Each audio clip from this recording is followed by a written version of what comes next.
Hi, you guys. It's Mahogany. Hold on, let me get myself together. You guys, I want you to be able to see a few of my plants in the background. So there's Money, my money tree. I just wanted to take a moment to come to you guys and share a little bit about my houseplant collection. I do have about 20 or so houseplants.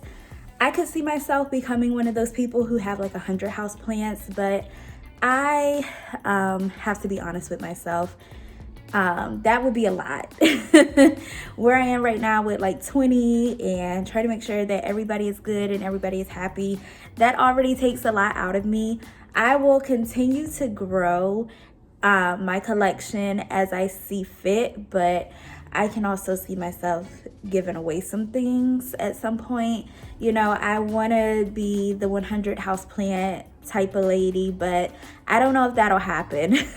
So I do want to show you guys some of my favorite houseplants and just share some information with you guys about houseplants. And you know, I'm a novice houseplant hobbyist, so we can learn together. Honestly, I am in no way, shape, or form an expert. I have never worked for a plant shop or a plant store. I have never worked at Home Depot or Lowe's. I've never worked at a gardening center. I am simply someone who likes plants. I've always kind of had plants around me. And I think that they're beautiful. I think that it's a great form of self-care, just being able to water your plants and to watch something grow. I know some people who I have seen online who buy a plant for every experience that they go through. If they have a new child, they buy a plant. If they get into a new relationship, they buy a plant so that they can watch that plant grow with them through these different experiences. And I love that. I don't really have a rhyme or reason for how I buy my plants or what I buy or when I buy them. Pretty much it's just a matter of, do I have money in my bank account? Okay, well, I'm gonna buy a house plant. So the first plant that I want to talk about in this series is actually my black velvet alocasia. She just put out and unfurled a new leaf. So as you can see, the new leaf is a little lighter green. It's not quite a chartreuse kind of neon green, but it is much lighter than some of the older, more velvety looking green leaves that are on this plant. So a little bit about the black velvet alocasia. It is supposedly native to Southeast Asia, and I just say supposedly because I've done some basic research, but I haven't done a lot of research on alocasias. I know some people who really like them and other people who are like, absolutely not. I like the black velvet. I don't know how I would do with some of the other alocasias, but the black velvet to me is really pretty. She has grown a lot. I do have like a little dying leaf there. I guess it's dying. It's kind of sad looking, so I just assume that it's dying and I'll let it do its thing. The more yellow it turns, when it gets super yellow, I'll just probably pluck it off. But it's a great plant for me so far. It has been doing very well. I do not miss this plant. I do have a bad habit of wanting to miss my plants a lot.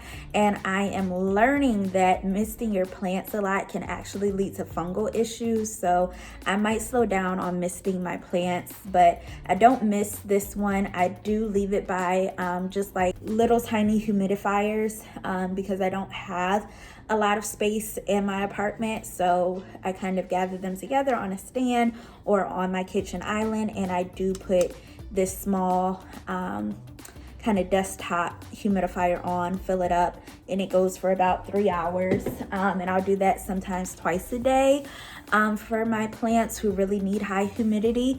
And that's about it. I do water this plant.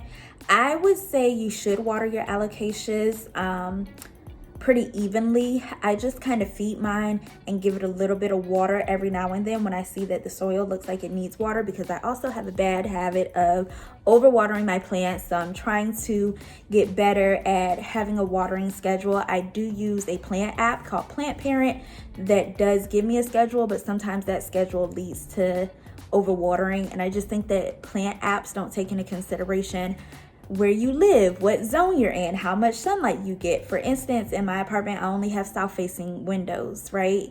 Southeast, southwest, and just a south-facing area. So I don't have any north facing windows and things of that nature. So I have to kind of work with what I have. And you know, your plant apps aren't considering that you are working with what you have. So I don't follow too strictly what they suggest, but my plant app is really good for when I need to diagnose like a disease and come up with a treatment plan for my plants. But you should water pretty evenly. I do have a good chunky soil. It could be chunkier, but I'm gonna go with what I got. I did get the Miracle Grow tropical plant house plant soil, so it had lava rocks in it, and I also added some perlite into that. And I think that this plant has really liked that and has been flourishing. Most of the plants that I have repotted with that kind of mixture have liked it. This is a pretty well draining pot. It does have quite a bit of holes at the bottom, as well as a cute little saucer with the sun. I don't know if you can see the design, but it's a sun design. So the saucer catches any water when it drains, but again, I don't overwater this. I don't super soak it. But it's a beautiful plant. It looks velvety to the touch, although it doesn't feel fuzzy or velvety. It just kind of feels like a leaf, but it does have texture to it. So if you're one of those people who like textured looking plants, this is a great plant for you. I would say it's a fast grower in my opinion, just because it did put out a completely new leaf, in my opinion, pretty fast. And also when I got this plant, I don't feel like it was as tall as it is now, and I just got it maybe about a month and some change ago. But it's really happy with me. I give it a lot of humidity. I do water it and check on the soil just to make sure she's happy and she's okay. You don't want to let her get too dry because again, she is used to that high humidity and kind of that moist atmosphere. So you just want to be mindful of things like that with this plant. But this is my black velvet alocasia. Her name is Velvet. I do try to name my plants just to give them some identity. I think that that's kind of cute, and it makes you feel a little bit more connected to your plants. So be sure to give your plants a pretty new pot at some point when you bring them home. I don't immediately repot my plants.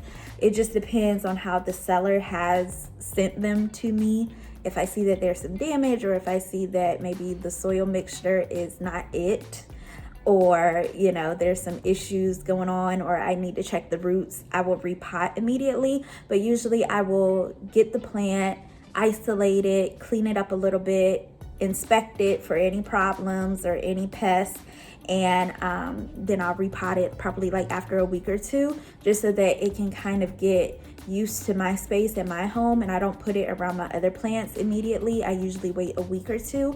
I have heard that the black velvet alocasia is prone to pests, but I did have a bad fungus gnat situation going on, and actually she was pretty resistant. They weren't really bothering her, but again, I haven't really historically overwatered her. I watch myself when I'm watering her and when I'm taking care of her, because she is like one of my favorites. So I've been trying to be careful, but just be mindful of that they do say that this plant is kind of prone to pests.